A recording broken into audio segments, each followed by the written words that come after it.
One person whose life was profoundly impacted by the Paluxy Fossil Footprints became one of its most outspoken proponents.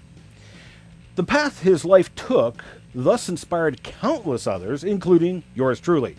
Now, aside from Jesus Christ himself, probably no other person has been more responsible for my involvement in the creation movement than this man. So, if you're one of my haters, you now know who to blame. Dr. Carl Baugh is the founder and director of Creation Evidence Museum in Glen Rose, Texas, a museum he constructed as a result of his own first-hand discoveries on the banks of the Paluxy River. He was the host of Creation in the 21st Century for some 11 years, and I was quite privileged to be on his show many times. It is such an honor to have him on mine. Welcome to the show, Dr. Baugh. Well, it's a tremendous honor to be on with you. I esteem your work, your abilities as a scientist, as a researcher, and as a Christian. And to be compared to individuals who have impacted you, to me, is a tremendous compliment. And I'm delighted to be identified with you. And whatever encouragement I can give you to follow the path of truth, I want to substantiate and I want to embellish, not only to encourage, but I want it to be an avalanche of hope for individuals to see that truth can be ascertained. Well, thank you. Now, I do have to tell you in advance, I know on your show we joked around a lot. On my show, we're really serious here. Very serious. So we don't joke around much.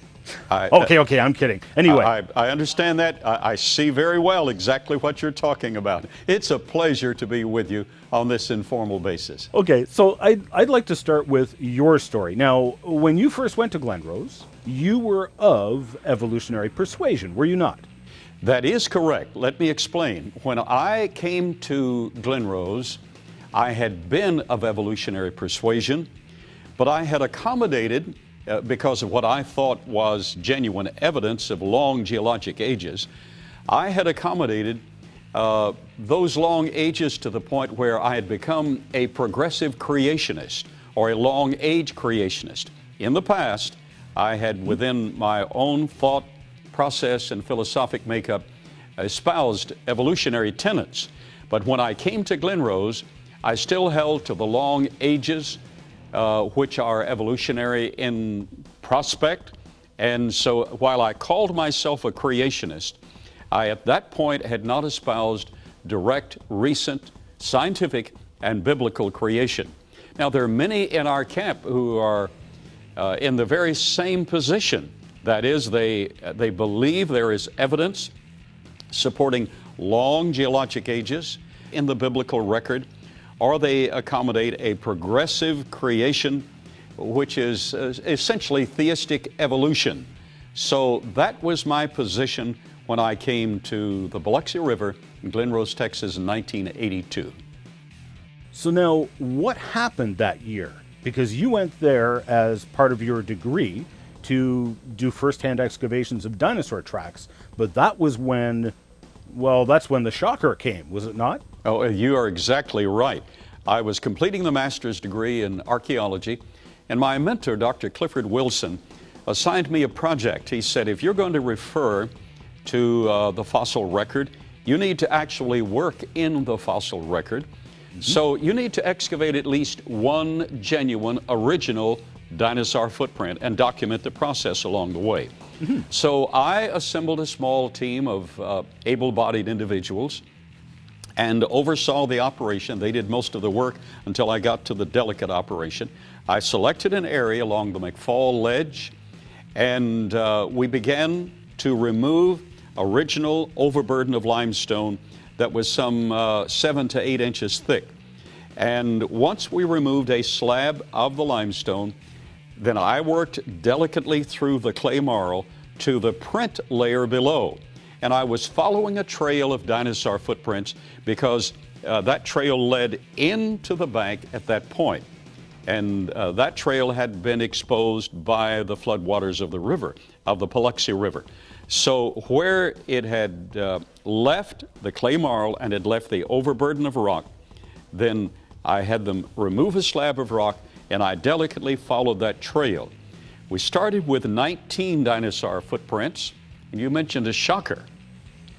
As we continued, and 3 more dinosaur tracks were excavated, I called a halt to the excavations because I had 3 times as many as my mentor had required. I had documented the process, and so the team said, let us just remove 1 more small slab of original rock, and that's quite a laborious task. And Yes. let us do that. You just tell us what to do, we'll do the work. So they removed that, and then I delicately excavated that material, that clay marl. Took quite a few hours to do so. And I called the excavation again. And amazingly, Charles Hiltebittle, one of my associates in this project, said, let me just dig under the ledge a bit. So he dug under the ledge a bit, and he called, Director, come back, please. I came back, and he said, you know, there appears to be, he said, I've learned from you how to delicately excavate through the clay marl. There appears to be an oval shape. And I said, oh, it's probably just another dinosaur track. We have plenty dinosaur tracks. I'm fulfilling my obligations. And he said, well, it's rather rounded. You may want to take over here. So I did. So I continued to excavate under the lip, and that was only about 4 inches thick. And it was not a dinosaur track, it was the heel of a human footprint. So we removed that slab, and I continued to excavate, uncovering an original 16-inch human footprint, the dominant great toe, the other 4 toes, metatarsal arch, the ball of the foot, the medial section of the longitudinal arch, the lateral section of the longitudinal arch, including the lateral bulge. And the amazing thing is, this was 17 inches from a dinosaur footprint that we had just excavated a few hours before on the same day. Ian, this blew my mind, literally. You understand, my paradigm embraced the long age concept, and man and dinosaur had been separated by at least 64 million years in that concept, even though that's just assignment of age. But these footprints at Glenrose, these dinosaur tracks, are assigned 110 million years in age. And so here we have them separated from even early man by almost 110 million years, even by evolutionary standards. And by the theistic evolution or progressive creation standard, this didn't fit at all. So for the next 4 days and nights, I didn't sleep a wink. This wrecked what I had embraced, what I had taught publicly, what I had gone on radio and television and taught, and it embraced what I felt comfortable with in my own thought process. So it was a shocker, and it totally revolutionized the direction of my life. Absolutely, and it's understandable why. As our friend Vance Nelson pointed out once to me, he noted that so much of the evidence we look at here on the show, you and I in our research, so much of that evidence can be interpreted within the evolutionary paradigm. It can also be interpreted within the creationary paradigm. But that is one piece of evidence that, as Vance pointed out, they simply cannot interpret it within the evolutionary construct. It destroys the model, the theory of evolution. Oh, you're exactly right. The world's leading evolutionary scholars, the late Stephen Jay Gould, said this is impossible. It does not fit the paradigm. Niles Eldridge, his colleague, admitted the same thing. The world's leading biologist of this era is Ernst Mayr of Harvard University, emeritus professor, but the world's leading evolutionary biologist. And he said, if you could really prove, he said in a debate with Dr. Duane Gish in Evanston, Indiana, if your friends along the Paluxy River could really prove that there were genuine human tracks and dinosaur tracks, genuine, on the same level, cohabiting at the same time, that would wipe out the entire theory of evolution.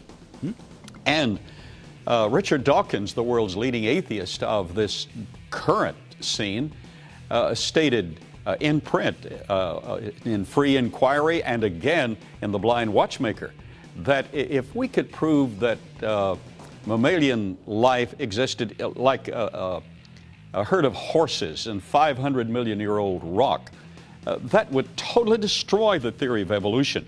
Well, not only do we have at the Creation Evidence Museum the human and dinosaur footprints that Dr. Ernst Mayr said blows the theory of evolution. Now, taking Dr. Richard Dawkins at his word, and he is the world's leading evolutionary scholar at this point, we have the Meister print that is at the bottom of the geologic column, assigned an age by evolutionists as being about 550 million years old because they're Elrathia gingai trilobites impressed into the sandal print. So we've done better than demonstrate a herd of horses in rock that's supposed to be 500 million years old. Indeed. We've demonstrated the superior ultimate life form on planet Earth, and that is man, in that rock. But that rock is not 500 million years old. It all was simply deposited in the worldwide flood of Noah's day. Indeed, indeed. And of course, this shocker that you discovered was only the first of many. Now, we lost a good common friend a while back, Professor M.E. Clark, and there was actually one of the Paluxy footprints that was named after him. What can you tell us about the Clark track? Well, the Clark track is a splendid footprint, and Professor Clark and I excavated it. I learned shortly after beginning these excavations, I learned that I had to be on site. I had to move to the scene, and I learned that I always needed an associate with me because the evolutionary community pointed back to the fact that during the Depression, genuine human footprints had been discovered among dinosaur tracks. So one local enterprising individual carved a few dinosaur tracks and a few human footprints, sold them to passersby during the Depression, and thus the evolutionary community had an out. Human footprint had been carved. Well, only one man did so, and all of his prints are accounted for. The footprints since then that have been discovered have not been carved, and we now have a mechanism to determine with scientific validity the genuineness of a human footprint because of the compression density underneath. Having said that, Professor Clark was with me, and we excavated at a new site, and at this new site we were following a trail of dinosaur footprints, Acrocanthosaurus dinosaur footprints, and as we followed that, we came across the first of a short series of human footprints. Now, they were just under 12 inches in length. It's called the Clark print. Just about 12 inches in length. And an amazing thing about this track is that the mud was so tacky that when the individual pulled his foot out or went forward, he dropped a bit of mud and the great toe infilled and rose up. Mm-hmm. But that shows that the great toe was there and then the other toes were depressed. And then we had the metatarsal arch, we had the medial section of the longitudinal arch, we had the heel calcaneus section, and very intriguingly, Ian, just in the last few hours, it's been pointed out to me by one of our researchers that the lateral outside section of the longitudinal arch is an area that I have known for some years bulges when you add compression to it. Right. The outside of the human foot barely bulges in contour, but when you press down in mud or step on it, step on a substrate, it bulges, and this creates the longitudinal section, the lateral arch, longitudinal arch. And it's very distinctive. It is there in the Clark print, but it is essentially identical to the Laetoli prints. You're familiar with the Laetoli prints. Yes, I am. Very interesting. And the larger Laetoli print, and they have a metatarsal arch, they have the phalanges trench. Those are human, and leading scholars have admitted so, while the evolutionary community in general does not want to admit so. But in the Laetoli prints, especially the larger series, you see distinctively that bulge in the lateral section of the longitudinal arch, indicating modern human cause to the print. The same is true in the Clark print. Fascinating. Okay, that's interesting. Now, I know for a fact you've heard this argument before. Many of the skeptics, of course, will just typically say that these human footprints, these alleged human footprints, are just simply elongated dinosaur tracks. What's your response to that? All right. I personally have directed the excavation of and exposure of over 600 dinosaur footprints. So I think I know a dinosaur footprint when I see one. I have had the privilege of discovering and directing the excavation of 16 different dinosaurs themselves. And of course, it takes a team to do that work. So we have very high caliber excavators in on this. And at the same time, among these 600 plus dinosaur footprints that I've supervised the exposure and or excavation of, over 90 human footprints have been discovered in and among them. But now these are on private property, but we've not been able to take many of them out. For that reason, carbonic acid in a very few months compromises them, so they become simply depressions in the rock. But those we are able to take out on private property alone, we have preserved here at the museum.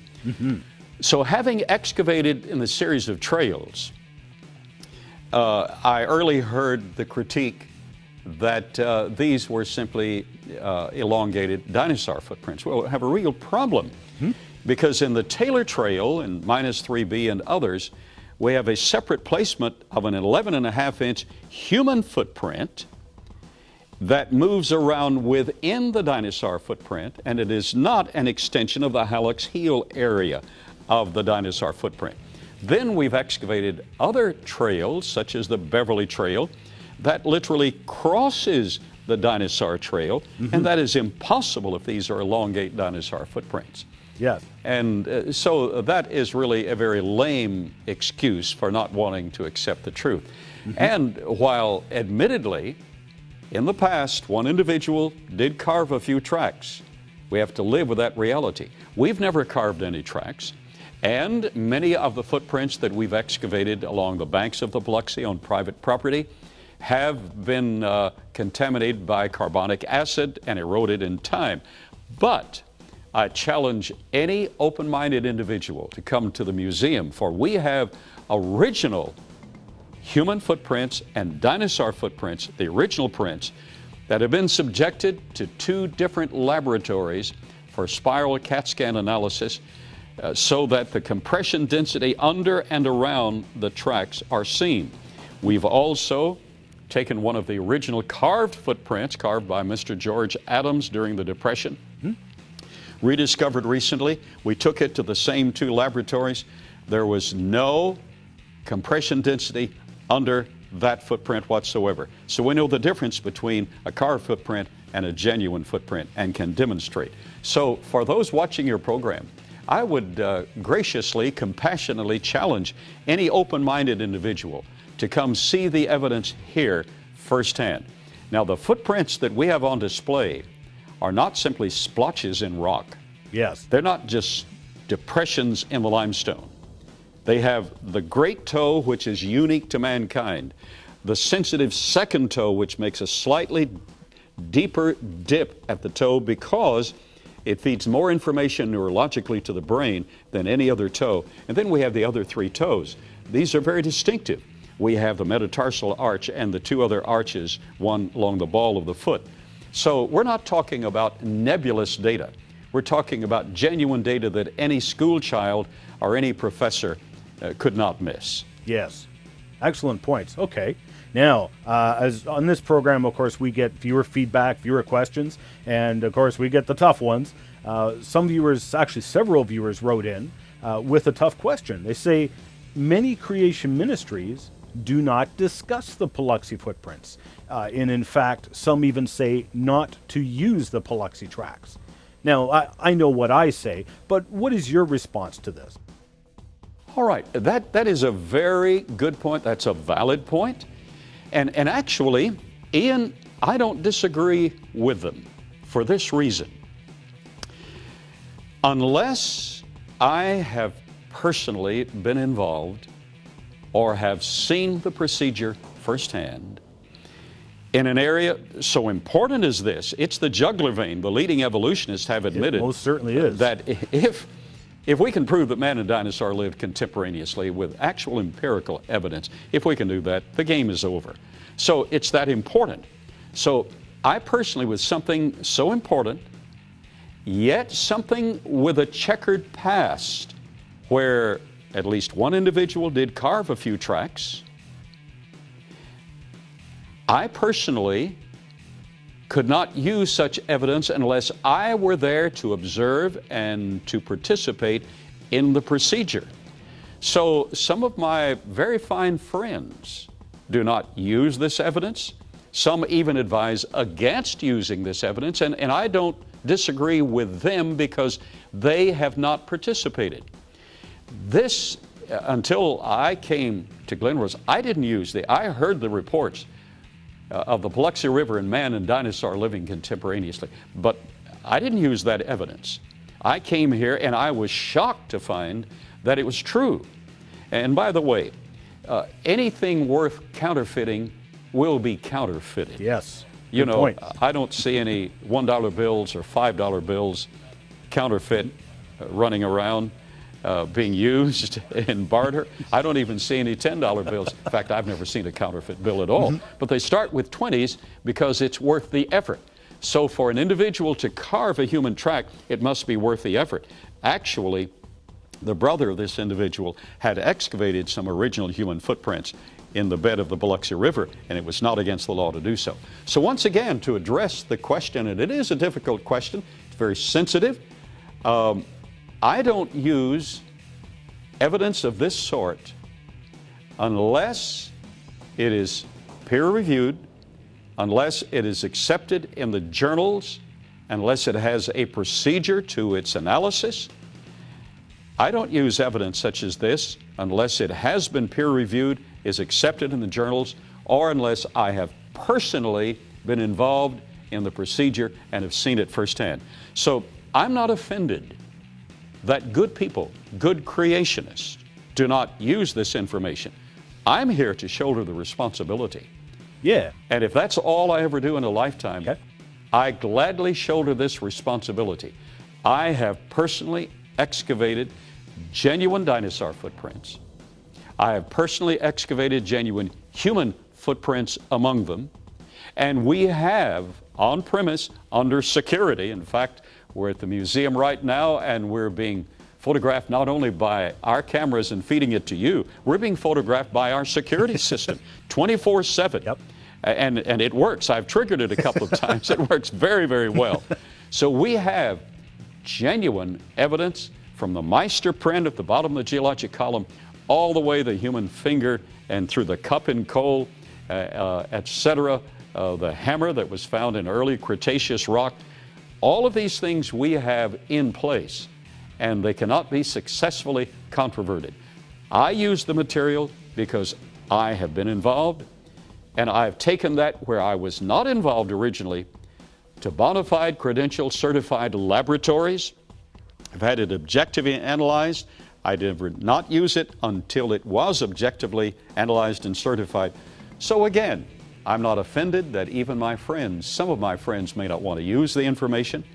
Some of my colleagues may advise against using it. That's fine because they have not personally been involved in excavating original human footprints with us. I think it's a fair question. Okay. And I appreciate your asking. Okay, thank you so much. Well, okay, and thank you so much for being on the show today and sharing both your story and the lessons you've learned. I know the viewers will really appreciate this, so thank you from all of us. Thank you, General. I would highly, highly recommend visiting Creation Evidence Museum in person if you can, where you can see much of the evidence we discussed firsthand. The Creation Evidence Museum is also producing regular webcasts every week now, and you can watch those videos as well as get further information on the museum at their website, creationevidence.org. David Lyons was the technical producer for this interview, and we thank him for this. This interview was edited for television. However, you can catch the entire interview on our YouTube channel. Just head on over to genesisweek.com. Stick around. We'll be right back after this short break.